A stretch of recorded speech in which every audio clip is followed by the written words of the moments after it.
اور اب ذکر کریں گے کراچی میں سانحہ گل پلازہ کی جوڈیشل انکوائری کی تجویز پر سندھ ہائی کورٹ نے محکمہ داخلہ اور حکومت سندھ کے خط کے جواب میں مراسلہ جاری کر دیا ہے۔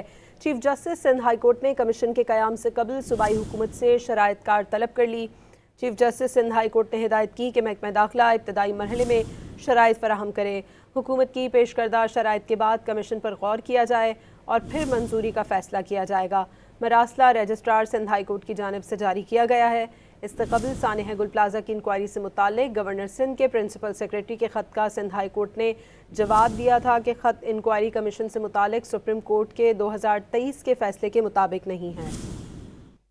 مراسلہ رجسٹرار سندھ ہائی کورٹ کی جانب سے جاری کیا گیا ہے۔ اس سے قبل سانحہ گل پلازہ کی انکوائری سے متعلق گورنر سندھ کے پرنسپل سیکریٹری کے خط کا سندھ ہائی کورٹ نے جواب دیا تھا کہ خط انکوائری کمیشن سے متعلق سپریم کورٹ کے 2023 کے فیصلے کے مطابق نہیں ہے۔